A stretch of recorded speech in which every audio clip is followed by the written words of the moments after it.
Anytime there's a blessing on the way, there will always be some type of temptation. There will always be some type of extra stress or some type of extra battle that you have to go through, just like Jesus did when he was in the wilderness for 40 days. He was tempted, and after he overcame the temptations, then he was able to go out publicly into his ministry and be successful. I want you to know that every time you have a private success, it will equal a public success in your ministry. If you have a private failure, you will have a public type of failure. It can result in the diminish of your anointing of how you have had a relationship with God. There will always be some type of consequence, whether it is for good or for bad, if in the private area of your life. God said, whatever you do in secret, you can proclaim it on the rooftops. It shall be brought to the light. So when you fast, you do it in secret. When you pray, you do it in secret. And your Father who sees you in secret will reward you openly. So I want you to understand that there is a key component with integrity, with our success, with our blessings, and in our ministry. One of the things I try to instill into my children is to make sure that when no one is looking, that you're doing what you're supposed to do. When no one is watching, make sure that you're doing what you're supposed to do.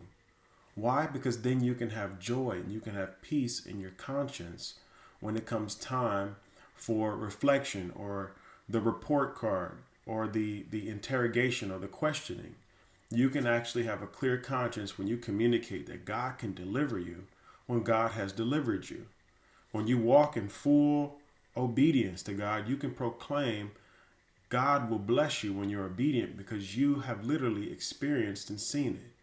So if there's an area in your life that you haven't experienced what you're preaching, I pray that God would have you to go back and that he would have you to experience what you're preaching.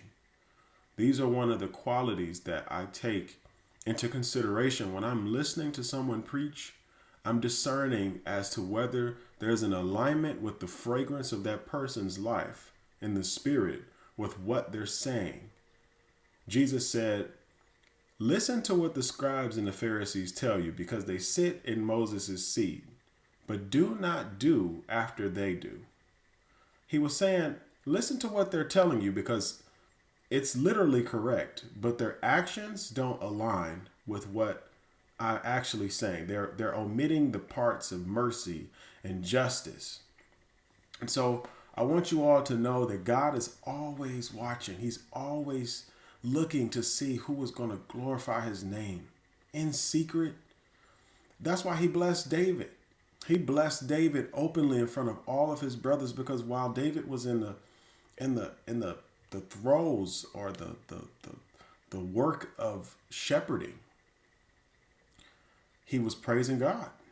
He was making psalms and hymns and melodies in his heart to the Lord. And God saw that and said, this person is a man that is after my own heart. While he's on the mountains, while he's in there fighting off the different animals and predators that were trying to get the sheep, God is working in his life, and it's a private battle. He did the private battle with the bear. He did the private battle with the lion. And then it came time for public with Goliath. And he already had an experiential track record. I want you to know that God is preparing you in secret for something that will happen openly, that will thrust you into an elevation of a platform that God is going to have people say, where did this person come from? Who is this person? Because you are doing things in secret that God is going to reward you openly for.